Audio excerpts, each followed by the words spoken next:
Mari sama-sama kita buka di Wahyu pasal 12.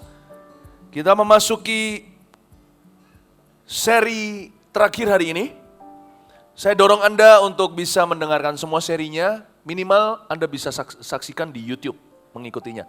Kalau Anda mau koleksi DVD-nya, Anda juga bisa tentunya beli di Pustaka Raja Wali di bawah. Setiap kebaktian beda, maksud Allah unik masing-masingnya. Seperti contohnya pagi hari ini saya menyampaikan tentang di kebaktian pagi adalah fasal demonologinya Wahyu, demon.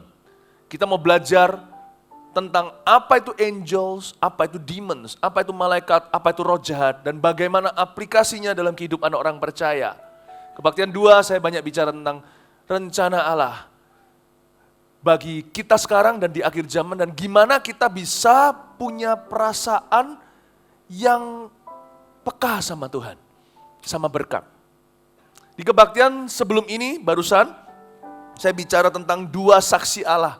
Cerita tentang bagaimana nanti di zaman masa antikristus akan muncul 2 nabi seperti di zaman perjanjian lama, menggantikan posisi dan fungsi gereja. Di sana saya akan jelaskan tentang apa yang terjadi di seputar Dome of the Rock di Israel atau tepatnya di Yerusalem, di Timur Tengah. Nah, ini semuanya tentunya pasti akan berguna bagi kehidupan kita selain interesting karena saya suka history, saya suka sejarah. Karena di dalam sejarah saya bisa melihat ceritanya Allah. Ya, kita sekarang memasuki Wahyu pasal 12, judulnya Perempuan dan Naga. Perempuan di sana sebenarnya melambangkan Israel, naga adalah Lucifer. Jadi saya kasih judul di sini Israel dan Lucifer. Saya mau bicara banyak tentang rencana Tuhan bagi negara Israel yang berdiri 1948 oleh kehendak Allah. Sudah ada nubuatannya semua di Daniel, di kitab perjanjian lama. Mari kita sekarang baca ayat 1. Maka tampaklah suatu tanda besar di langit.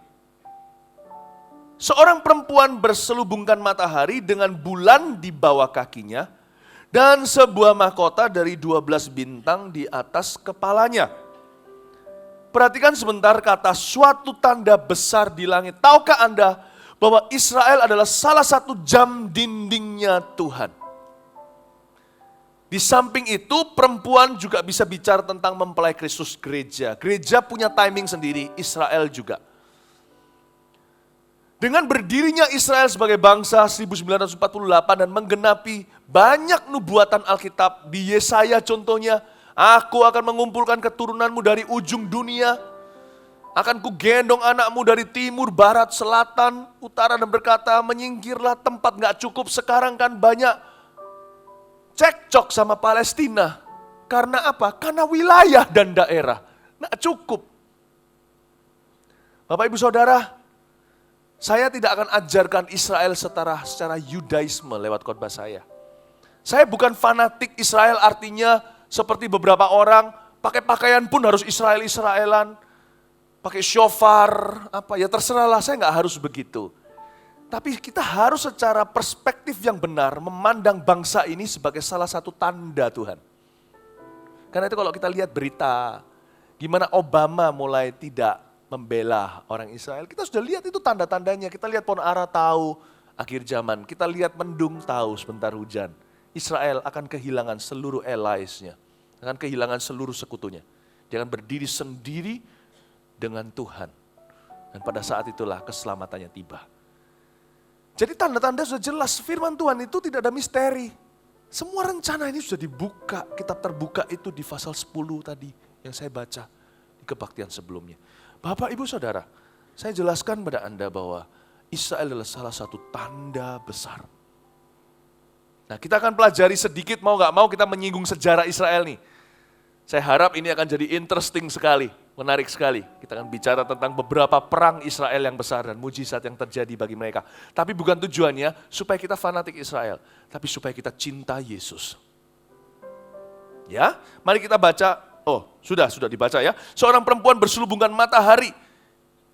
Ini bukan sekedar Israel, tapi saya tahu bahwa ini bicara tentang Yahudi Mesianik atau orang-orang Israel. Banyak sekali jumlahnya yang akan mempercayai Yesus sebagai Mesias. ketika di zaman masa antikristus hampir berakhir.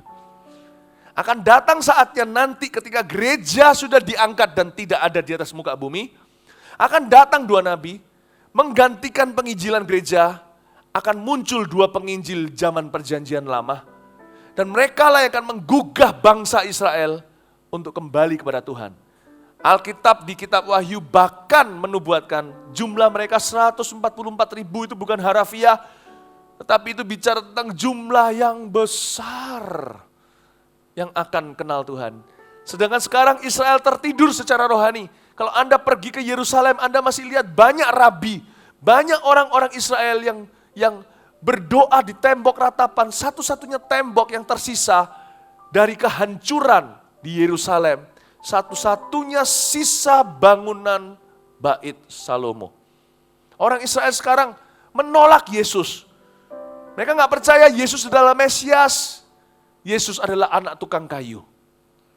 Tapi sekarang kebangunan rohani terjadi di bangsa-bangsa. Di Tokyo aja kayak begitu, bisa terjadi yang demikian rupa. Yerusalem ketinggalan. Tetapi yang terdahulu, sekalipun jadi terkemudian, tidak akan selamanya dia jadi terkemudian. Dia akan jadi terdahulu lagi ketika gereja tidak ada. Dan saya jelaskan di sini bahwa ini ayat bicara tentang kebangunan rohani Israel pada zaman masa antikristus. Kalau sampai Anda tertinggal, tidak diangkat di zamannya gereja, yaitu sekarang ini. Anda on dan off, suam dan kuku, tidak panas, tidak dingin, mundur dari Tuhan. Kalau Anda tertinggal, itu bukan zamanmu lagi. Hai mangga, jangan berbuah di musim durian, sebab Anda tak akan subur waktu itu. Akan susah untuk survive atau susah untuk bertahan. Ini zamannya kita, bangsa-bangsa lain. Berbuahlah pada musimnya. Ada waktunya nanti, zaman kembali ke kebangunan rohani orang Israel. Waktu itu kalau engkau tertinggal, slim is your chance to be saved. Sedikit kesempatanmu untuk bisa sama sekali pada saat itu make it through atau diselamatkan. Bapak Ibu Saudara, ini ayat pertama menubuatkan seorang perempuan berselubungan matahari dengan bulan di bawah kakinya, sebuah mahkota dan 12 bintang di atas kepalanya. Ini bicara tentang kebangunan rohani. Di sini dijelaskan ada sekelompok orang di zaman antikristus yang akan menemukan Kristus dan mereka semua ras Yahudi. Tidak disinggung lagi setelah kejadian pengangkatan bahwa ada orang-orang non-Yahudi yang mudah mengenal Kristus saat itu. Waktu kita itu sekarang.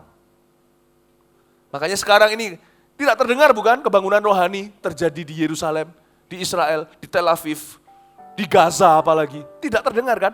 Yang ada sekarang di mana? Yang sekarang terdengar di mana-mana. Ada di Taiwan, ada di China, ada di Malaysia, ada di Rusia. Ini zaman kita. Coba katakan kanan kirinya, jangan ketinggalan saat pengangkatan, waspadalah. Amin. Nah, sekali lagi, dari 12 bintang di atas kepalanya itu melambangkan dari 12 suku banyak yang diselamatkan. Ayat 2, ia sedang mengandung dan dalam keluhan dan penderitaannya hendak melahirkan, ia berteriak kesakitan. Jadi saya akan lompat sana sini ya, karena firman ini bermata dua, kadang-kadang bermata tujuh. Kadang bisa juga bicara tentang masa nanti, zaman masa antikristus, bisa bicara juga tentang bisa juga bicara tentang hidup kita sekarang. Juga bisa menyangkut sejarah. Jadi ikuti saya, kita ngeflow aja. Ya, kita lihat ayat 2 tadi dikatakan bahwa dalam keluhan dan penderitaannya hendak melahirkan seperti orang sakit bersalin. Sejarah Israel sebagai bangsa selalu ditandai dengan banyaknya sakit bersalin. Mau gak mau saya berani mengakui bahwa bangsa Israel secara ras memang pilihan Tuhan. Namun jangan salah mengerti, kalau orang Israel hari ini menolak Yesus mati ya masuk neraka. Sekalipun mereka keturunan Abraham, karena Yesus sendiri yang berkata, aku bisa jadikan keturunan Abraham dari batu kok. Paulus sendiri berkata, keturunan Abraham sunat rohani itu bukan Israel hati dan jasmani, Israel rohani. Orang Israel, sekalipun berdoa di ratapan, tembok ratapan, kalau tidak percaya Yesus adalah Tuhan, Yohanes 14 berkata, akulah jalan, tak ada jalan lain kepada Bapa, tetap masuk neraka. Saya ngomong mereka ras pilihan, bukan berarti bahwa mereka otomatis masuk surga. Hanya karena mereka menyembah Yahweh katanya. dari semua nama Allah, nama di atas segala nama, hanyalah Yesus. Jadi jangan ikut-ikutan pengajaran di luar sana, nama Tuhan diperdebatkan. Dari semua nama, para rasul di Kisah Rasul mengatakan, Ia telah menjadikan nama Yesus nama di atas segala nama. Dari semua nama Tuhan, Yahweh, Elohim, nama Tuhan yang El Shaddai, nama Tuhan yang lain-lainnya semua, satu nama mengatasi semua nama itu. Yesus. Jadi jangan, saya beritahu kalau orang Israel, sekalipun sembah Yahweh, kalau dia menolak Yesus, dia tidak diselamatkan oleh nama di atas segala nama itu. Karena firman Tuhan berkata di Kisah Rasul, tidak ada nama lain di bawah kolong langit yang bisa menyelamatkan manusia, kecuali nama Yesus. Jadi jangan berdebat tentang soal nama Allah lah, di depan sana lah, di luar sana. Jangan ikut-ikutan yang gitu-gitu. Berbuah saja kebenaran. Amin Bapak Ibu Saudara. Ya, sekali lagi, sejarah Yahudi penuh dengan sakit bersalin. Mau tahu kenapa? Mereka terpilih secara ras. Karena mereka minimal kita tahu alasannya terpilih ras ini. Karena mereka lah, ras inilah yang menurunkan hukum Taurat. Alkitab di tangan Anda itu tulis oleh orang Yahudi semua. Kejadian sampai Wahyu itu loh. Yahudi. Kecuali Lukas kali ya. Lukas Yahudi gak ya? Lupa saya. Ya, pokoknya paling tidak hampir semua. Itu Yahudi semua. Dia turunkan Taurat 10 perintah Allah. Musa, keturunan Abraham, Ishak dan Yakub.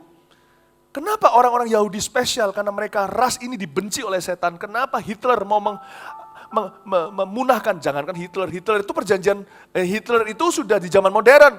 Sebelumnya ada yang namanya Haman di zamannya Esther dan Mordekai.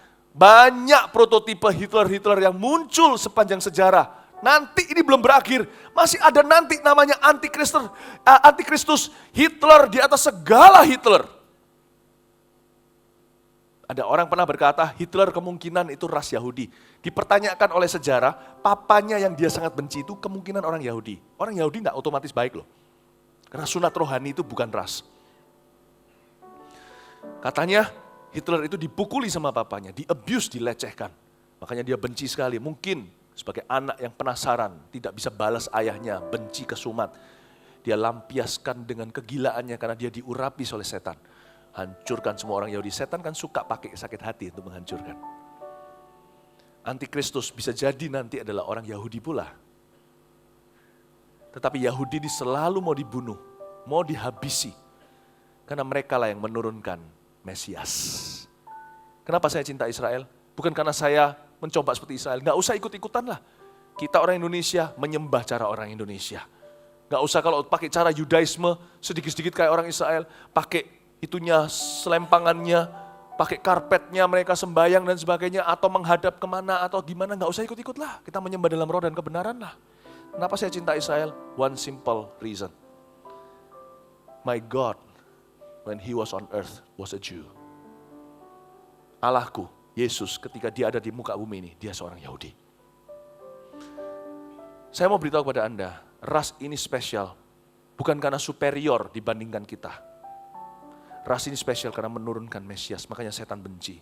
Sepanjang sejarah mau dihabisi. Dan mereka berdiri sebagai bangsa tahun 48 menggenapi banyak nubuatan perjanjian lama. Bahkan perjanjian baru pun menubuatkan. Dengan kenapa mereka berdiri?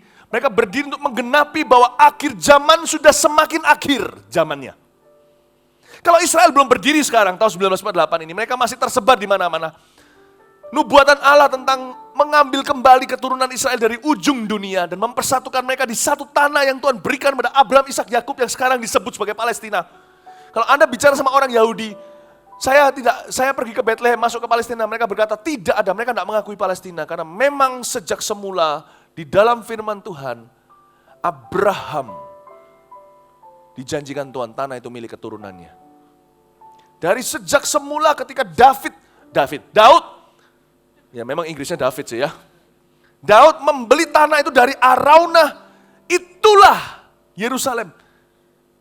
Jadi bukannya orang Israel itu menguasai, itu memang punya mereka. Di Indonesia juga banyak, kita punya sertifikat tapi di luar ada banyak warungnya. Kita suruh minggir nggak mau. Karena mereka turut rasa memiliki. Kalau kita harus minggir, kita harus bayar. Aneh ya. Tanah milik gua mau pakai harus bayar lo. Tapi dunia ini kan susah. Siapa yang berhak berbicara? Karena mereka tidak menerima Alkitab sebagai otoritas Allah. Otoritas hidup mereka. Sebenarnya loh ya, Israel itu memiliki semua tempat yang hari ini diperebutkan dengan Palestina. Daud membelinya dengan fair. Saudara-saudara, namun saya tidak akan masuk ke politik karena intinya bukan itu. Saya hanya jelaskan bahwa Israel ini disertai Tuhan sebagai satu ras karena mereka harus menggenapi nubuatan. Mereka punya kebangunan rohani segera akan tiba. Menunggu saja gereja Tuhan selesai misinya. Memberitakan Injil ke seluruh dunia kepada orang-orang non-Yahudi khususnya. Jumlah kita penuh yang harus masuk ke dalam kerajaan sorga. Lalu pengangkatan, rapture itu datang. Masa antikristus akan menjadi masa pemurnian buat Yakub. Masa sengsara buat mereka. Dan itu akan mencelikan mata 144.000 orang yang akan dilayani langsung bukan oleh gereja perjanjian baru, tetapi oleh dua saksi Allah yang akan berkecimpung saat itu, yang akan terus pelayanannya, base pelayanannya, yang akan markas pelayanannya sekitar Dome of the Rock di Yerusalem saat itu. Pada saat itu banyak orang-orang Yahudi yang akan mengaku Yesus adalah Tuhan. Mereka disebut Mesianik. Ketahui dulu ini semua rencana Tuhan, supaya kita tahu dulu gitu, jadi mangga itu kapan berbuah. Jangan nunggu nanti waktunya durian. Amin Bapak Ibu Saudara. Nah, ini Israel itu penuh dengan sakit bersalin. 1948 ketika mereka berdiri, ada banyak cerita. Tapi saya lihat dulu ya. Oke, kita lihat ayat 3 dulu aja. Maka tampaklah suatu tanda yang lain di langit, dan lihatlah seekor naga merah padam yang besar, berkepala 7, bertanduk 10, dan di atas kepalanya ada 7 mahkota. Ini kepalanya 7, mahkotanya 10, masih ada kepalanya lagi, ada 7 mahkota lagi, ya. Dan ekornya menyeret sepertiga dari bintang-bintang di langit dan melemparkannya ke atas bumi. Ayat 3 dan 4 berbicara tentang kuasa setan. Tahukah Anda, saya bahas di kebaktian pertama, jadi saya nggak akan ulang gimana. Tapi intinya setan itu pribadi nyata, bukan simbol dan legenda. Dan setan itu benci orang Kristen, setan itu benci sama Israel. Anda harus tahu bahwa itu sudah nalurinya. Ayat ini nanti menjelaskan kenapa dia benci sekali sama anak-anak Tuhan. Ya. Nah, setan ini benci sekali. Yang dia benci pertama-tama anak-anak Tuhan. Yahudi bukan Yahudi, pokoknya dia benci. Kalau anak-anak Tuhan sudah nggak bisa dia benciin, apalagi kalau sudah diangkat, maka dia lampiaskan bencinya ke yang next in line atau yang berikutnya dalam antriannya, negara Israel. Pokoknya setan itu selalu cari kambing hitam. Karena dia naga merah. Bapak Ibu Saudara, dari sini kita tahu bahwa dia marah. Ekornya menyeret sepertiga dari bintang-bintang di langit. Setan itu punya kuasa. Jadi jangan pernah main-main. Kalau kita mau mengalahkan kuasa setan harus dengan firman, bukan dengan pengertian sendiri. Jangan pernah kita mengucapkan kata-kata yang sia-sia sekalipun terhadap setan sekalipun. Contohnya, setan itu bodoh, bla bla bla dan sebagainya. Buat apa ngejek? Saya enggak bela setan. Tapi ada cara lebih baik untuk mengalahkan dia daripada ejekan yang tak ada artinya. Jangan main-main. Bahkan malaikat pun tidak mengucapkan kata-kata fana ketika menghadapi setan. Dia berkata, Tuhan menghardikmu, selalu diarahkan kembali ke Tuhan. Ya. Saya pernah lihat orang yang berkata, setan itu apa? Gak mungkin menang lawan aku, besok jatuh. Karena firman Tuhan sendiri dilanggar. Barang siapa yang sok-sokan, justru kan adalah pangkal kejatuhan. Harusnya kita berkata, by God's grace, dengan kasih karunia Tuhan, saya tidak akan jatuh karena Tuhan menyertai aku. Hai engkau setan, enyalah, Tuhan menghardikmu. Tidak bisa apa-apa dia, karena kita pakai firman. Setan itu punya kuasa. Dia hidup jauh lebih lama daripada setiap kita, bahkan Adam dan Hawa. Dia yang tahu gimana jegal Hawa, dia tahu gimana jegal Anda. Dia tahu gimana jegal istri Anda dulu. Karena itu kita harus berdoa tiap hari. Jangan pakai pengertian sendiri. Bebaskan kami sekeluarga dari semua yang jahat. Doa Bapa kami. Doa bukan asal sembarang ejek. Setan itu punya kuasa. Bukan hanya peperangan rohani secara pribadi. Di dunia ini dia juga punya kuasa. Karena itu dia dikatakan di sini dia berkepala 7, bertanduk 10. Di atas kepalanya malah ada 7 mahkota. Ini lambang kerajaan-kerajaan di dunia ini. Atau hari ini negara-negara di dunia ini yang tunduk pada setan dan melakukan kehendaknya. Itu pun gak bisa 100%. Di setiap bangsa selalu ada orang-orang yang tidak mencium kaki Baal. Seperti di zaman Israel dulu, Tuhan bicara sama si Elia. Ada 7.000 orang yang tidak mencium kaki Baal. Padahal dia mengira bahwa dia sudah sendirian. Setan tidak punya all power in the world. kuasanya dibatasi di bawah otoritas Allah. Tidak boleh mencobai umat manusia. Tidak boleh mencobai anak-anak Tuhan khususnya lebih daripada kekuatan kita. Jadi sekalipun setan punya kuasa, dia tidak maha kuasa. Dia tidak maha kuasa. Saya berkata dia punya kuasa supaya kita waspada. Jangan remehkan, wah aku enggak apa-apa, keluargaku baik-baik, enggak perlu firman, enggak perlu cari Tuhan, enggak perlu doa. Kita loh orang saleh-saleh, besok satunya kena narkoba. Jangan kita merasa kita enggak perlu Tuhan untuk kalahkan setan. Aku bisa sendiri, besok jadi setan. Karena setan itu muslihat, hati-hati. Karena itu Bapak Ibu Saudara, kalau Anda mau kalahkan setan di areal kekudusan, Anda harus pakai firman. Anda mau kalahkan setan di areal karakter, Anda harus pakai firman. Di areal keluarga Anda, peperangan rohani terjadi supaya semua anggota keluarga Anda dimenangkan, pakai firman, nggak pakai pengertian sendiri. Nanti burn out dan berkata, kasihan aku sendirian di sini yang Kristen, lalu akhirnya ikut-ikutan kecewa. Papanya terima Tuhan, sekarang Anda lah yang harus dijangkau setelah itu. Anda mau menang apapun di bidang apapun, di pekerjaan, pakai firman. Selalu pakai firman. Bukan pengertian dan kekuatan sendiri. Karena ini pedang roh kita. Amin Bapak Ibu Saudara. Nah, tapi setan tidak maha kuasa. Kuasanya dibatasi. Dan selama ada gereja Tuhan di atas muka bumi, dia nggak bisa merajalela. Dia hanya bisa meraja, tidak bisa meralela. Makanya itu dia sini seperti raja kan. Naga ini kan punya mahkota, tapi nggak bisa lela. Mau tahu kenapa? Karena masih ada angkanya. Sebanyak-banyak mahkotanya, cuman 7. Sebanyak-banyak kepalanya, sebanyak-banyak tanduknya, cuman 10. Tapi memang benar, di dunia ini ada bangsa-bangsa dan negara yang melakukan agendanya lebih terang-terangan. Saya khawatir untuk Amerika. Negara ini founding fathers-nya, pendirinya sebagian besar adalah hamba-hamba Tuhan. Deklarasi pendirian negara ini, hampir semua hamba-hamba Tuhan. Tapi hari ini, kelihatannya sudah hitam dan bukan putih lagi. Mereka mempromosikan hal-hal yang menentang firman Tuhan. Jelas-jelas antikristus meskipun figurnya belum ada, spiritnya sudah dimegahkan. Saya khawatir untuk Amerika. Eropa sih sudah dari dulu.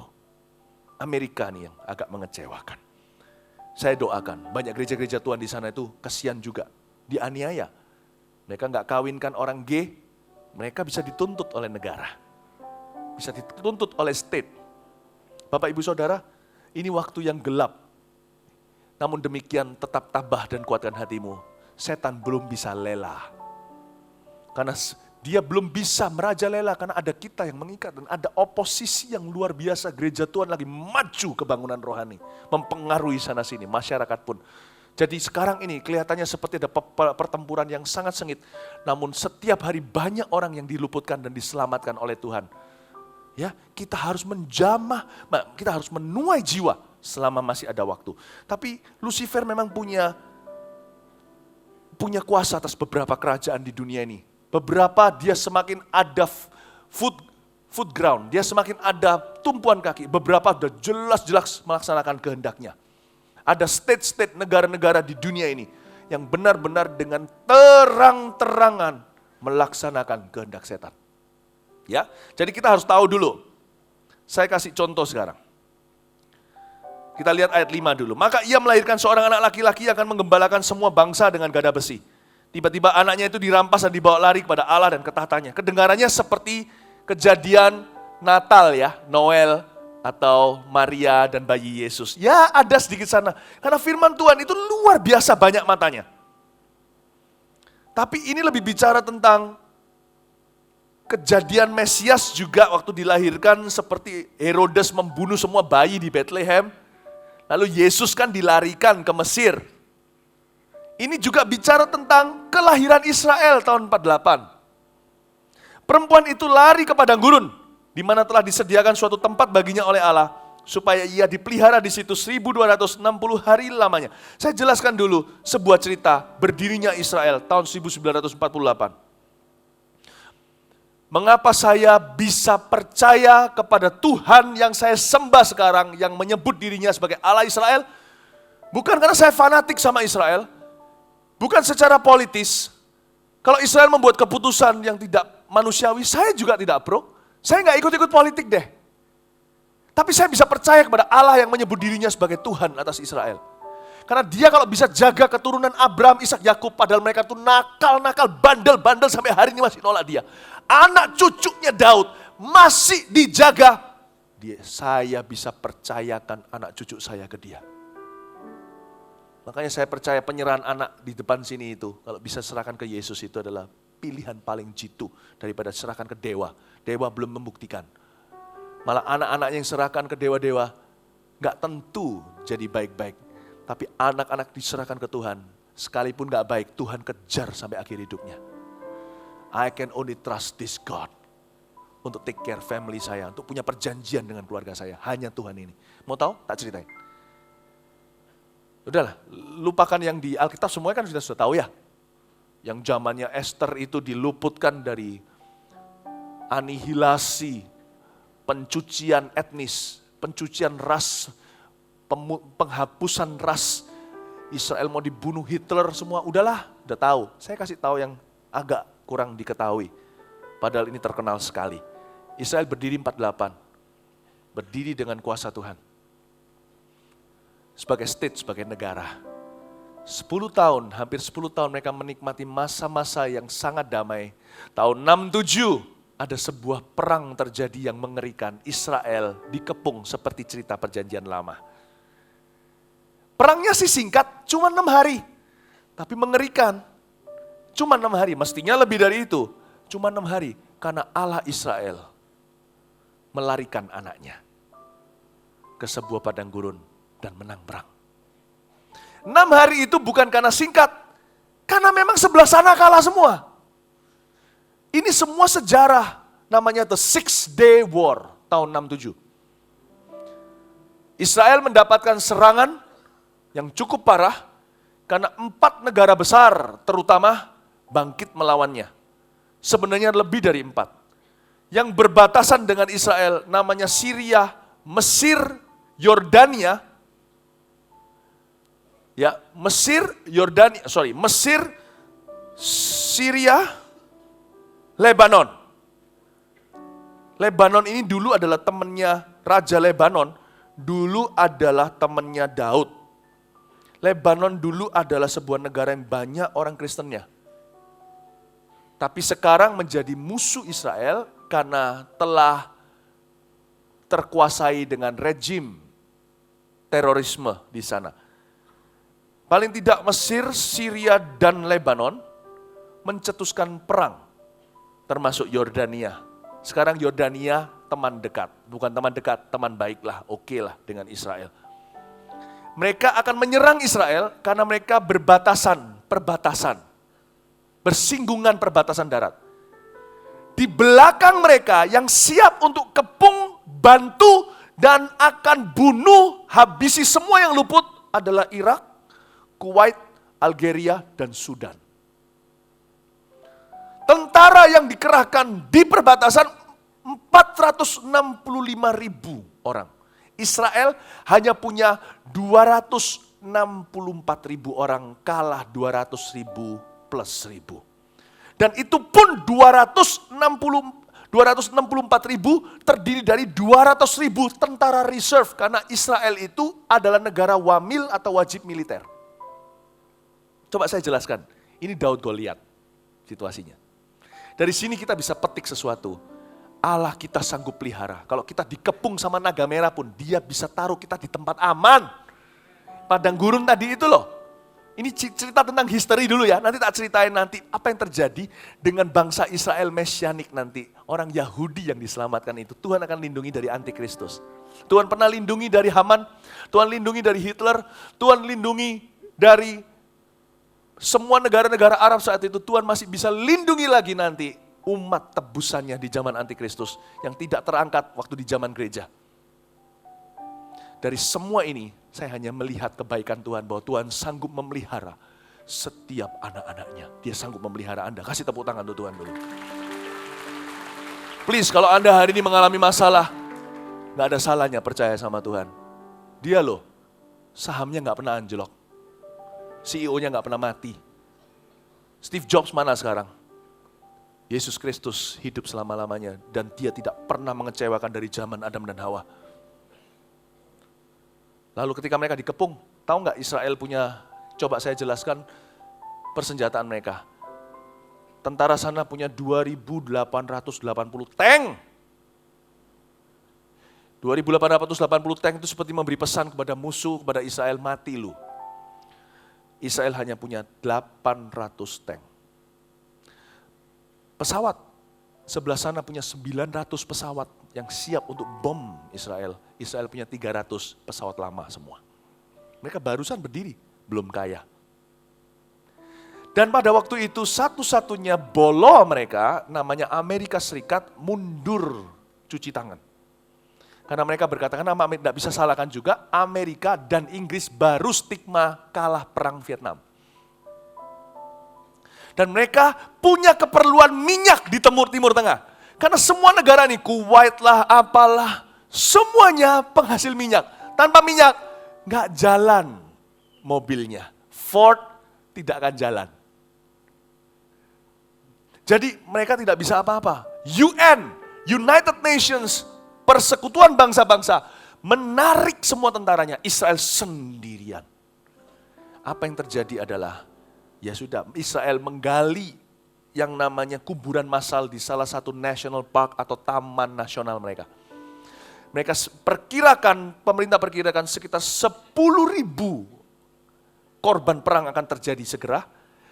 10.000 sampai total destruction, seluruh bangsa hancur lenyap. Mereka sudah perkirakan semua orang, anak kecil ke usia anak-anak saya gini, anak-anak kita, menggali kuburan-kuburan itu dan menggali juga menaruh pasir pada rumahnya supaya apapun yang terjadi mereka terlindung dari dampak bom sebisa mungkin, hidup selama mungkin. Mereka tahu mereka semua mati. Tapi pada saat itu, dalam waktu 6 hari itu, Air Force atau yang namanya Angkatan Udara Mesir hampir hancur semuanya. Air Force Yordania hancur, bahasa Ibrania, kabeh. Karena itu Yordania tidak ikut lagi perang di tahun 1973 Yom Kippur War. Mereka nggak ikut. Aku nggak ikut. Dihancurin sekejap. Bukan karena Israel hebat. Demikianlah beberapa ceritanya. Salah satu kolonel waktu itu yang perang, ketika tentaranya ditarik mundur dalam sebuah peperangan sengit, tentara yang dibawanya terjebak di sebuah tempat yang tiba-tiba mereka sadari semuanya ada ranjau darat. Beberapa orang Israel itu berjalan dan ketakutan. Mereka tahu kalau mereka bisa lewat ini, itu hanya mujizat Tuhan. Salah satunya berdoa. Bukan untuk masuk surga loh ya, itu tetap Yesus. Tapi mereka nyebut nama yang lebih rendah dari Yesus meskipun itu nama Allah. Allah mendengarkan untuk nyelamatin mereka dari ranjau. Tapi nama itu gak akan berguna kecuali Anda sebut Yesus baru masuk surga. Ya oke, saya ceritain dulu supaya Anda jelas bahwa Israel gak otomatis masuk surga. Tapi Tuhan gak selesai dengan bangsa ini karena bangsa ini masih akan Tuhan masih punya urusan belum selesai dengan mereka di akhir zaman. Mereka akan menjadi tuayan terakhir. Jadi mereka tidak bisa lenyap. Karena mereka juga Tuhan punya perjanjian dengan Abraham. Itu tidak bisa dilenyapkan. Bumi langit masih ada, Tuhan tidak akan ingkar janji. Sama dengan Tuhan punya perjanjian dengan umat manusia, tidak peduli ras apa. Kan tidak terjadi banjir, tsunami pun terjadi lokal. Nggak seperti zaman Nuh kan, terjadi global. Ya nggak? Mati semua itu. Nggak akan terjadi nggak? Kita menyesal sekali. Hati kita sedih ketika lihat tsunami, gempa bumi ini itu di Jepang juga pernah terjadi, terutama di Aceh, negara tercinta sendiri. Tapi jangan takut. Kita tidak bisa menjelaskan kenapa hal-hal itu terjadi. Saya yakin pelangi di atas kita itu tanda bahwa Allah punya perjanjian bukan dengan ras, tapi dengan seluruh umat manusia. Tak akan menenggelamkan bumi ini lagi seperti zaman Nuh. Allah itu punya perjanjian. Allah punya perjanjian dengan Abraham. Perjanjian damai dengan Abraham untuk keturunannya di bumi. Yang berhubungan nanti dengan keselamatan bangsa-bangsa. Karena keturunannya harus dijaga. Untuk menurunkan ini dan itu. Menurunkan Mesias setelah selesai itu. Mesias sekarang dinikmati bukan? Mesias Yahudi ini dinikmati seluruh dunia nanti sebentar lagi. Bangsa Israel harus menunggu gilirannya. Bangsa ini harus berdiri karena pengangkat. Karena mereka sebagai jam dindingnya Tuhan. Tahun 48 itu salah satu jam dindingnya Tuhan. Alarm clocknya bahwa akhir zaman sudah lebih akhir lagi setelah itu tiba. Kalau ini belum 48, Israel masih tersebar semuanya, belum digenapi nubuatannya. Saya masih bisa punya waktu untuk leha-leha. Karena saya tahu waktunya dekat tapi nggak sedekat itu. Sekarang jangan leha-leha saudara.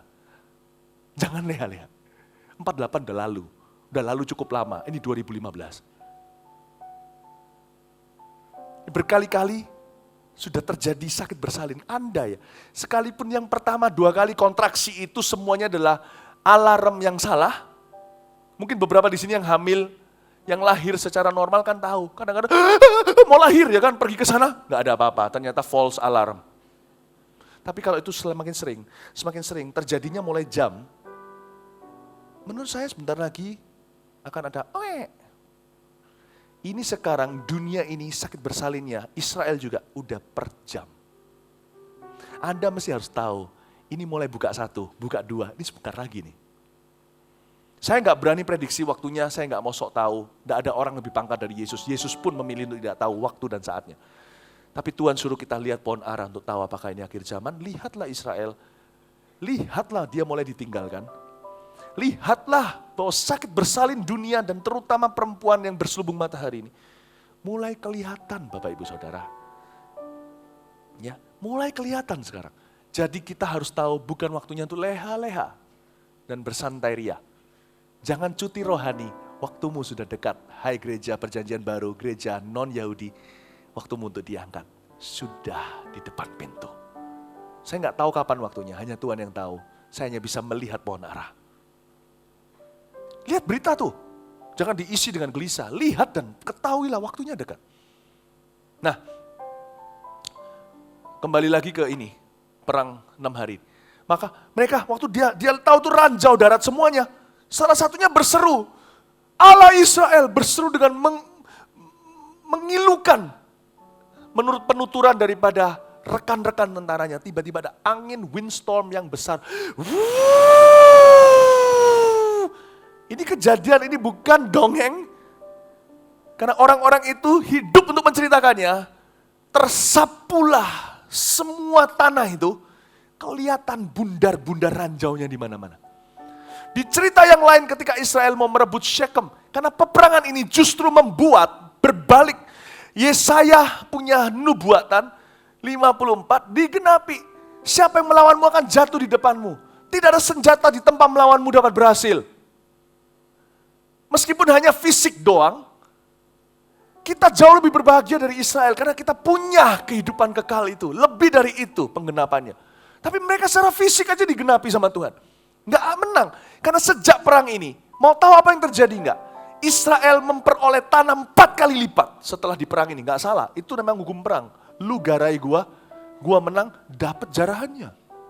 Justru waktu perang inilah Israel dapat Yerusalem. Golan di Syria.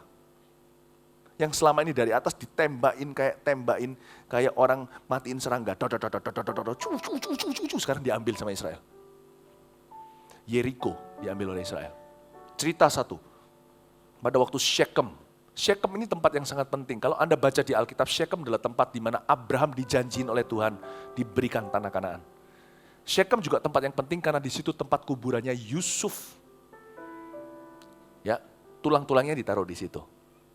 Syekhem ini tempat yang penting. Direbut Israel dari tangan tentara Arab waktu itu, mereka masuk ke dalam sana, mereka udah siap-siap, ini perang yang lama, ini mati-matian, mereka outnumbered. Waktu mereka masuk ke dalam, mereka masuk ke dalam itu dibukakan pintu, dipersilahkan masuk, ditepuki tangan. Tentara-tentaranya dengan polos saja, bye-bye tangan, hai gaya Diana, Princess Diana. Hai, mereka saling bertanya, lu kok gini ya?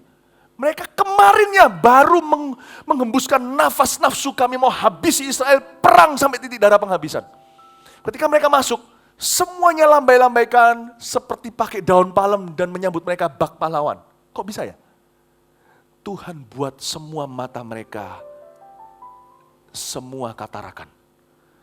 Karena mereka bisa mengira ini pasukan Irak sekutu mereka. Ketika mereka sudah masuk, ketika salah satu tentaranya itu berkata, taruh senjatamu, dia baru sadar. Loh, kok taruh senjata kenapa? Baru sadar ternyata bahwa orang Israel udah telat, direbut tanpa bloodshed. Orang Israel yang mati dari peperangan ini 700 sekian orang saja. Melawan berapa negara itu, jariku tidak cukup. Kanan kiri dikepung dia seperti kutu, sini sekutu. Sekutu lawan kutu, ngerti maksud saya? Tahu orang Israel matinya berapa? 716, saya lupa tepatnya figur angkanya. Yang dari pihak sana mati berapa? Saya tidak berbahagia untuk kematian, baik yang sebelah sini atau sebelah situ, mati ya mati. Orang Israel 716 yang tidak kenal Tuhan juga matinya masuk neraka. 18.000. Tembak semuanya mati. Shechem kena, Jericho kena. Suatu hari tanknya yang 2880, tank sebelah sana lawan Israel yang tank tua, tank masih butuh anggaran negara untuk defense atau pertahanan dalam negeri, untuk tentaranya, militernya yang punya budget besar-besar itu Cina. Gede-gedean membuat khawatir Jepang, membuat khawatir negara-negara sekelilingnya. China ini mau apa-apaan. China punya budget gede sekali untuk tentaranya. Sekarang aja sudah dipotong tentara merahnya atau pasukan merahnya. Tapi budget untuk equipmentnya, untuk persenjataan gila. Orang Israel baru berdiri. Masih perlu pembenahan diri. Gak bisa semuanya ke defense, ke militer. Harus ke ekonomi. Harus masih ke infrastruktur. Harus untuk industri. Mereka punya tank. Masih tank. Zamannya buyut siapa? Zamannya tank tua. Mereka lawan tank, salah satu kolonel tank menceritakan bagaimana ketika tanknya berhadapan dengan ratusan tank musuh, tank mereka cuma 12. Mau tahu apa yang terjadi? Musuh lari keluar dari tanknya, tinggalin tanknya gitu, free untuk orang Israel. Ketika ditanya mengapa, mereka melihat, menurut penuturan para ilmuwan, ini pasti adalah trik mata ketika oasis di padang gurun. Karena perangnya kan di padang pasir, karena sana kan padang pasir. Kalau menurut saya, itu mujizat Allah. Karena mereka lihat ratusan tank di depan mereka atau ribuan. Mereka bilang, nyerah. Suatu saat, orang Israel, tentara Israel yang jumlahnya cuma 2 atau 3 atau cuma 5 atau 10, berperang lawan ratusan ribuan di depannya. Ketika dia datang dan menghadapi mereka mati-matian, sudah pokoknya kita dengan sisa peluru, kau dan aku mati di sini, terima kasih sudah berperang di sampingku. Mereka nggak jadi mati karena tidak ada satu tembakan dari sana. Mereka pergi cek pelan-pelan, semuanya tangannya begini. Karena semua musuh itu tangannya membeku. Tak terhingga 6 hari itu, semua mujizat satu persatu. Dan Israel mendapatkan 4 kali lipat tanah daripada yang dia dapatkan sebelumnya.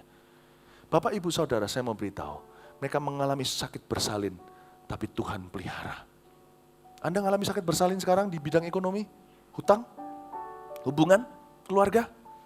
Percayalah pada pemeliharaan Allah. Lihat dari Israel. Dan Israel lain kali nanti pada saat suatu hari setelah gereja tidak ada, Bapak Ibu Saudara, mereka akan mengalami kepungan seperti ini lagi. Karena di firman Tuhan dikatakan kembali di ayat 6, perempuan itu lari ke padang gurun, di mana telah disediakan suatu tempat baginya oleh Allah supaya ia dipelihara di situ. 1260 hari lamanya. 1260 hari itu kalau hitung di kalkulator Anda, sama dengan 3,5 tahun, per tahun 365 hari. Berarti ini bicara tentang future prophecy atau prophecy of the future. Membicara tentang nubuatan tentang nanti di zaman masa antikristus 7 tahun itu, ini terjadinya 3,5 tahun kedua. Terjadi kebangunan rohani Israel. 3,5 tahun pertama, orang Yahudi banyak yang percaya sama antikristus. Karena antikristus kan masih kelihatan baiknya. 3,5 tahun kedua menjelang akhir babak pertama mulai kelihatan warna aslinya. Setan kan selalu berpose sebagai malaikat terang dulu. Antikristus itu nanti akan populer, dia akan menjadi tokoh yang paling dipandang di seluruh dunia. Sekarang sih belum sih, nggak ada tokoh seperti itu, nggak usah dicari. Kalau sekarang sudah ada berarti kita semua cilaka. Tertinggal ini. Salah apa aku Tuhan kalau aku ditinggal? Nggak ada sekarang, belum ada. Nggak ada. figur seperti itu. Karena figur ini akan diurapi sendiri oleh Lucifer nanti. Nah, jadi kita harus mengerti bahwa ini terjadinya nanti. 3,5 tahun itu nanti orang-orang yang diselamatkan oleh Tuhan dari bangsa Israel lewat pelayanan 2 nabi itu akan Tuhan simpan di sebuah tempat yang disebut di ayat 6, padang gurun.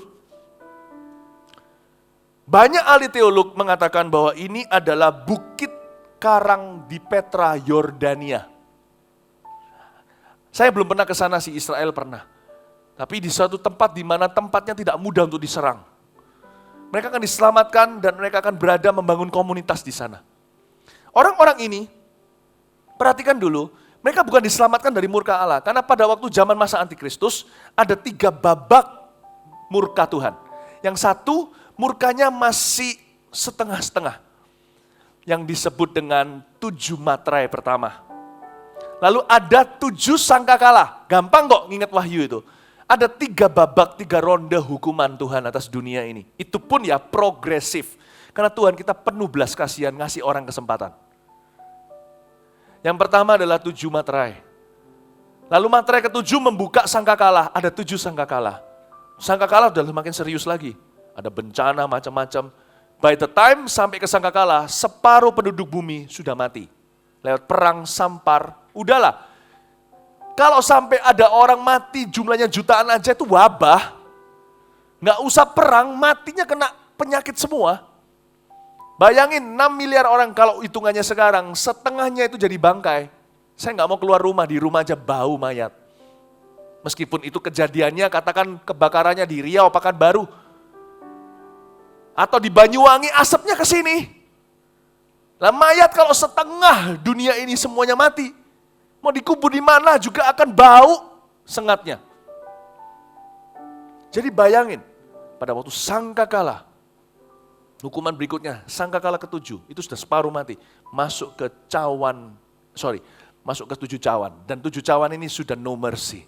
No mercy. Ini menjelang akhir pemerintahan si antikristus. No mercy.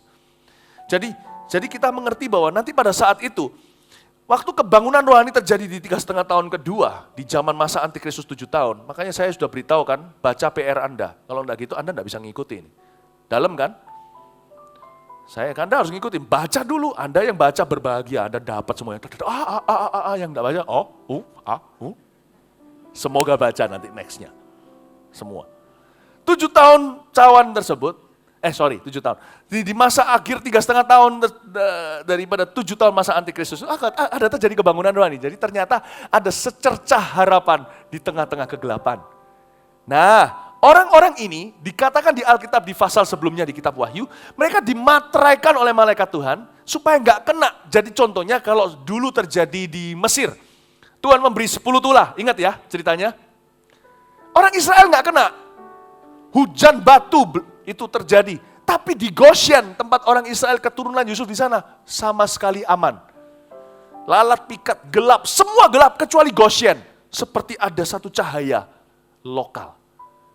Diluputkan, bahkan ketika orang Mesir semua anak pertamanya mati, ternak-ternaknya juga meninggal. Orang Israel, anak-anaknya sehat-sehat dan gemuk-gemuk. Mereka dimateraikan, jadi semua hukuman itu tidak kena ke 144.000 orang Kristen Yahudi yang percaya Yesus itu. Namun demikian, mereka kenapa kok dilarikan? Mereka lari dari apa? Dari antikristus, karena antikristus itu ingin bunuh mereka. Karena itu mereka dilarikan, banyak yang percaya di Petra. Saya juga yakin bisa saja di sana. Di tempat karang Petras itu membangun satu komunitas. Dan mereka diselamatkan, toh tidak panjang waktunya, mereka menderita sebentar, yaitu 3,5 tahun tersebut. Kalau yang bertobatnya tinggal 1,5 tahun, ya tinggal 1,5 tahun. Kalau yang bertobat 3,5 tahun, ya 3,5 tahun. Jadi dalam waktu itu akan ada banyak orang Yahudi yang terima Tuhan, dipelihara di sebuah padang gurun, di sebuah tempat.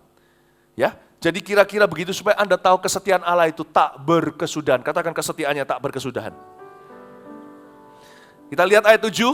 Anda belajar sesuatu di sini? Amin. Ya, naga dikalahkan. Maka timbullah peperangan di sorga. Mikael dan malaikat-malaikatnya berperang melawan naga itu. Dan naga itu dibantu oleh malaikat-malaikatnya. Kita semua tahu naga itu Lucifer, malaikat-malaikatnya roh-roh jahat. Ya, tapi mereka tidak dapat bertahan, mereka tidak mendapat tempat lagi di sorga. Dan naga besar itu si ular tua yang disebut iblis atau setan, yang menyesatkan seluruh dunia, dilemparkan ke bawah, ya dilemparkan ke bumi, bersama-sama dengan malaikat-malaikatnya. Coba katakan Mikael. Mikael di sini disebut di ayat 7, timbul peperangan di sorga, Mikael dan malaikatnya perang lawan naga. Mikael adalah salah satu malaikat yang diwahyukan dengan nama. Dia seorang malaikat yang berpangkat besar. Tapi yang membuat hati saya ayem dan tentram adalah saya tahu job desk-nya apa. Mau tahu nggak Mikael itu apa? Gereja secara korporat nih saya bicara, bukan secara pribadi kepada Anda. Kita punya hak untuk merasa aman karena Mikael sekarang juga ikut bekerja dalam sejarah dunia. Ini kan terjadi nanti. Sekarang Mikael tetap lakukan yang sama, hanya kepada mempelai yang berbeda. Kepada perempuan, yaitu mempelai Kristus sekarang. Mikael job desk-nya apa? Misinya terbesar adalah menjagai komunitas umat Allah. Penjaga gereja, itu Mikael di luar sana. Jadi kalau katakan ngomong kosong terjadi sesuatu, huru hara segalanya, saya nggak akan lari ke bunker. Saya lari ke gereja. Karena saya mikir rumah saya itu di depannya gereja, aman gak ya? Paling aman! Sekurikor saya adalah Mikael. Saya tetap percaya salah satu jalan teraman di Surabaya adalah Cempaka. Karena Mikael dipakai untuk menjaga komunitas umat Allah. I love God. I love Him so much. Ya, setan. Nah, sekarang kita bicara tentang musuhnya. Antagonisnya. Betul ya? Kalau yang buruk itu antagonis kan ya? Ya. Dan naga besar itu si ulat tua yang disebut iblis atau setan. Nah, kata setan sendiri artinya accuser atau pendakwa. Jadi kita mari mengerti dulu tugas seorang setan, Lucifer sendiri. Dan antek-anteknya menjalankan misinya. Mau tahu nggak tugasnya setan itu apa? Mendakwa orang percaya. 1 Petrus pasal 5 ayat 8-9 munculkan di layar sini. Ya, coba munculkan, saya jelaskan. Misi setan. Nah, saya mau peringatkan kepada kita semuanya untuk tidak keluar dari covering Tuhan. Baik itu covering itu artinya Tuhan Yesus sendiri, firman, ataupun komunitas orang benar. Karena ada ayatnya yang berkata, jangan kamu jauhkan dirimu dari pertemuan-pertemuan ibadah. Jangan jauhkan dari persekutuan orang-orang anak-anak Tuhan. Seringkali banyak kita menjauh karena kepahitan. Tumbuh akar kepahitan yang mencemarkan, mengkamili banyak orang. Lalu kita jatuh dari kasih karunia, jadi murahan seperti Esau, menukarkan hak sulung kita, sudah enak-enak dalam hadirat Allah, ditukarkan untuk hal-hal yang fana. Sadarlah dan berjaga-jagalah, lawanmu si iblis berjalan keliling. Sama seperti singa yang mengaum-ngaum dan mencari orang yang dapat ditelannya. Ayat 9. Lawanlah dia dengan iman yang teguh, sebab kamu tahu bahwa semua saudaramu di seluruh dunia menanggung penderitaan yang sama. Perhatikan ini, setan pendakwa saudara-saudara kita, atau iblis namanya si naga tua, selalu menargetkan tipe orang yang saya sebutkan sebagai berikut, catat di hatimu. Orang Kristen yang rentan dan lemah. Anda pernah lihat Animal Planet?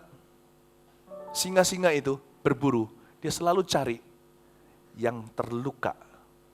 Dia selalu cari kawanan dari sapi-sapi atau wildebeest atau seperti rusa-rusa itu yang paling lemah, yang paling rentan, yang paling rawan, dia akan makan. Apakah posisi Anda rentan? Hati penuh keraguan-raguan, aku selamat atau tidak? Hati belum yakin, masih kompromi sama dosa soalnya masih bisa didakwa. Apakah ada di sini yang lemah? Alkitab juga mut-mutan, tidak pernah baca. Doa juga kadang-kadang, itu pun banyak titipan. Titip ya mah. Saudara, do yourself a good thing. Do yourself a favor. Strengthen your faith. Kuatkan imanmu sendiri. Sudah ada yang bisa menolongmu dalam peperanganmu melawan setan. Pendoa syafaat pun tidak bisa. Selain itu, di dalam ayat tadi, lawanlah dia dengan iman teguh, dia seperti singa yang mengaum-ngaum. Setan seperti singa, selalu mencari, are you ready? Are you ready? Mencari orang Kristen yang solitary, yang sendirian. Selalu suka cari hewan itu kalau mau ditarget sama singa atau kawanan singa, dia selalu cari yang kesasar, yang keluar dari kawanan, dia cari yang itu. Ikan pun tahu, kalau Anda pernah lihat Finding Nemo kan tahu. Ikan-ikan kecil itu mau dimangsa, hiu pun berpikir 2 kali karena mereka berubah menjadi ikan paus. Padahal itu ikan kecil-kecil. Jadi Lion King. Biar bayangin, ikan itu pernah lihat enggak? Dunia animal itu banyak kemuliaan Tuhan. Kalau Anda lihat mereka itu bisa renang demikian rupa, itu hiu pun enggak bisa tangkap. Karena di dalam jumlah komunitas, penglihatan musuh jadi blurry. Jadi buram. Karena itu orang-orang yang menjauhkan diri dari persekutuan. Orang-orang yang suka sendirian. Gua mah cuma datang ke gereja, cuma datang gitu aja sama pacar gua. Biasanya yang jatuh dalam pacaran tidak benar, itu yang gitu-gituan. Dalam nafsu, hamil di luar nikah. Masa bahagia sih hidup kayak gitu? Cuman kejar nanti di sini bisa diberkati, enggak nanti kalau udah menikah di sini. Selalu yang juga suka sendirian. Terlibatlah Bapak Ibu Saudara, terlibatlah dalam pelayanan. Jangan jadi solitary, sendiri-sendiri. Isolasi. Amin Bapak Ibu. Itulah pekerjaan iblis. Kita lanjut sebentar, lalu kita selesai. Nyanyian kemenangan, dan aku mendengar suara yang nyaring di sorga berkata, sekarang telah tiba keselamatan dan kuasa dan pemerintahan Allah kita. Dan kekuasaan Dia yang diurapinya karena telah dilemparkan ke bawah. Pendakwa saudara-saudara kita yang mendakwa mereka siang dan malam di hadapan Allah kita. Dan mereka mengalahkan Dia oleh darah anak domba dan oleh perkataan kesaksian mereka. Karena mereka tidak mengasihi nyawa mereka sampai ke dalam maut. Nah Bapak Ibu Saudara, salah satu senjata rohani orang Kristen disebut sebagai kasut kerelaan, memberitakan Injil damai sejahtera, bersaksi bagi Tuhan. Saksi bagi Tuhan itu bukan yang untung itu jiwa-jiwanya dulu, yang untung dirimu. Yang bersaksi. Amin. Makanya banyak orang yang disuruh bersaksi susah banget. Ya, yang rugi diri sendiri. Jiwa-jiwa itu ya rugi, tapi Anda dulu yang rugi. Orang bersaksi itu tidak masuk ke sorga. Bukan karena bersaksi kita masuk ke sorga, tapi orang yang bersaksi, surga itu masuk ke kehidupannya. Akan ada banyak hal ditambahkan yang tidak pernah kau duga. Karena itu bersukacitalah hai sorga dan hai kamu sekalian yang diam di dalamnya. Ayat 12, celakalah kamu hai bumi dan laut. Karena iblis telah turun kepadamu dalam geramnya yang dahsyat. Karena ia tahu bahwa waktunya sudah singkat. Apakah Anda tahu waktumu juga sudah singkat? Naga memburu perempuan itu. Dan ketika naga itu sadar bahwa ia telah dilemparkan di atas bumi, ia memburu perempuan yang melahirkan anak laki-laki itu. Pada perempuan itu diberikan kedua sayap dari burung nasar yang besar, supaya ia terbang ke tempatnya di padang gurun, di mana ia dipelihara jauh dari tempat ular itu selama 1 masa, 2 masa, setengah masa, artinya 3,5 tahun.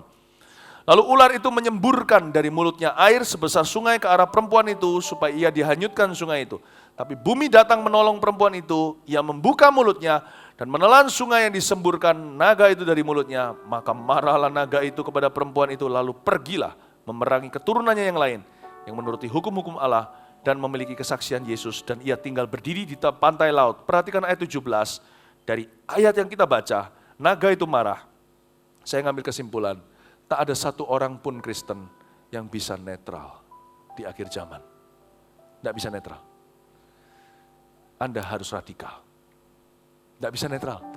Anda lawan arus. Musuhmu itu kesumat soalnya. Anda kalau berantem berkelahi dengan seorang petinju yang marah emosi, you better use all your muscles to fight him.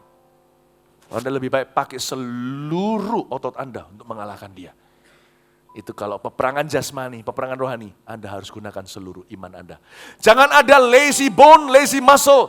Jangan ada otot malas atau tulang balung yang malas di dalam tubuhmu, dalam imanmu. Bangkitlah, jadilah radikal, bersaksilah bagi Tuhan. Saya beri Anda PR, selalu begitu kan? Kalau saya khotbah di malam hari begini selalu begitu, saya kasih PR. Catat baik-baik, tanggal 25 dan 26 September ini. Itu bukan acara untuk anak muda sekalipun namanya Army of God. Army itu kita semua. Siangnya memang NYC, National Youth Conference, konferensinya 24, 25, 26. Yang di bawah umur 30 tahun patut mendaftar. Justru kalau bersaksi itu harus rebutan. Ayo lengkapi saya untuk jadi saksi Tuhan. Coba siapa di sini di bawah 30 tahun angkat tangan. Wow, banyak sekali. Muda sekali ya kita yang di kebaktian ini, banyak orang mudanya. Ayo turun, daftar di booth NYC, taruh nama di sana. Sebenarnya sudah tutup sih, dari 4.200 orang sudah tutup. Tapi sekarang sudah 4.700, saya suruh buka terus. Mau tahu mengapa? Karena diambil orang luar, orang dalamnya belum daftar semua. Di kebaktian umum terutama, anak mudanya banyak, belum daftar semua. Kan sayang. Anak tetangga dapat roti, anak kita dapat remah-remah. Dia cuma tinggal cerita, oh bagus ya NYC, oh gitu, oh, tinggal gigi jari, oh ternyata nggak dapat. Yang dapat luar semua. Ayo daftar, dibawa. Harganya nggak seberapa, bukan itu maksudnya. Anda bayar harga. Malamnya. Nah ini untuk semua orang, ini umum nih. 25 dan 26, Anda bisa lihat sendiri di dalam jadwal di Warta. Tepatnya lokasinya berada di Surabaya Barat, di jalan seberang Mall Landmark. Akan ada acara, pastikan Anda datang awal karena di sana udah macet, apalagi ada acara kita karena kita sering kali sudah dikenal sebagai gereja yang membuat macet di mana-mana. Datang lebih awal. Jangan datang 1 hari, 1 malam saja maksudnya. Datang 2 malam. Kalau Anda bukan anak muda, datang, ini bukan anak muda enggak, ini kebaktian penginjilan ala Billy Graham, kayak Billy Graham gitu loh. Kalau di Argentina ya penginjilannya, di Bogota segalanya itu gila. Mereka penginjilan bukan 2 malam. Straight 30 hari. 50% kota itu terima Yesus. Saya sudah courting dari 30 ke 2, jangan di courting lagi. Nggak bisa lagi negosiasi, 2 malam saja, datang 2 malam. Bukan anak muda, semua orang yang mau memenangkan jiwa. Jangan datang sendirian, bawa orang, borong sekampung untuk datang. Waktunya kita bersaksi untuk Tuhan. Nanti akan ada baptisan, akan ada altar call orang terima Tuhan. Udah murni, tanpa campuran apa-apa, penginjilan buat kota Surabaya. Ini kesempatan buat kita. Amin Bapak Ibu Saudara. Namanya Army of God karena kita semua adalah tentara Tuhan di akhir zaman. Amin. Kita tidak mau kalah, kita sekalipun minoritas, kita juga akan melihat Allah Israel menyertai kita. Kasih tepuk tangan bagi Tuhan, mari kita semua bangkit berdiri. Haleluya, praise the Lord, puji Tuhan. Sekilas aja saya mau lihat preview atau down payment-nya. Saya mau tanya di sini siapa yang mau. Saya nggak tanya yang mampu. Mampu nanti urusan Tuhan Yesus. Asal kita taat pasti dimampukan. Siapa yang mau membawa jiwa-jiwa di tanggal 25 dan 26 September Jumat dan Sabtu itu, silakan angkat tangannya. God bless you. Kasih tepuk tangan untuk Tuhan. Yang enggak sempat angkat tangan tadi saya tanya, tolong angkat tangannya. Enggak apa-apa, angkat tangannya. Yang belum angkat tadi, yang tadi enggak angkat tangan. Tetap diangkat, enggak akan dipermalukan, tenang aja, saya enggak suruh push up. Tetap diangkat, Tuhan beri mereka keberanian. Dalam nama Yesus, God bless you tuh. Ada juga bawa jiwa. Jadi 100% angkat tangan, semua bawa jiwa. Datang 2 malam, amin. Amin, saya akan ke Medan, lalu saya akan ke sini, ke situ, lalu ketemu Anda langsung di lapangan, langsung menuai jiwa-jiwa. Amin. Biarkan Tuhan Allah Israel menyertai kaumnya, umatnya. Dan kita akan melihat area teritori kita sebagai orang beriman. Jumlah orang-orang benar akan semakin bertambah di kota ini. Quadruple 4 kali seperti pada waktu bangsa Israel menguasai tanah-tanah di sebelahnya. Kita akan melihat jiwa-jiwa masuk dalam kerajaan Allah. Beri tepuk tangan untuk Tuhan Yesus. Praise the Lord. Nyanyi satu lagu, haleluya. Haleluya, praise the Lord. Mengasihimu selalu dengan segenap hatiku, mencintai seluruh perbuatanmu, mengabdikan hidupku sesuai rencanamu. Ku mau menyembahmu sampai akhir hayatku. Mengasihimu selalu dengan segenap hatiku, mencintai seluruh perbuatanmu, mengabdikan hidupku sesuai rencanamu. Ku mau menyembahmu sampai akhir hayatku. mengasihimu selalu dengan segenap hatiku, mencintai seluruh perbuatanmu, mengabdikan hidupmu sesuai rencanamu.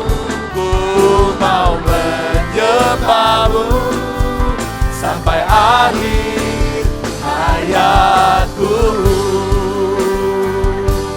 Ku mau menyembahmu sampai akhir hayatku.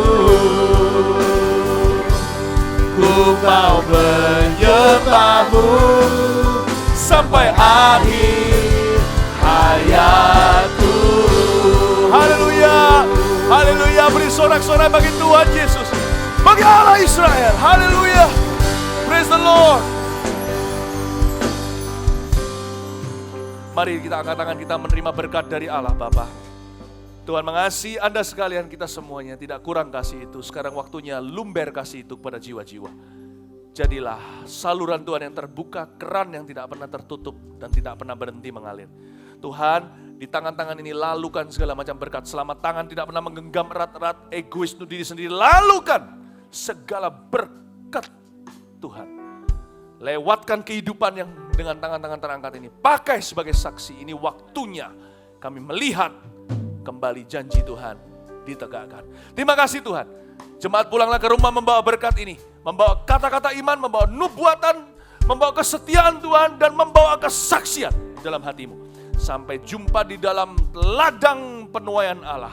Pulanglah membawa berkat dari Allah Bapa, kasih karunia dari Tuhan Yesus, pengurapan dari Roh Kudus menyertaimu dari sekarang ini sampai Maranatha. Yesus datanglah. Dalam nama Yesus, amin. Selamat malam, we love you, God bless you.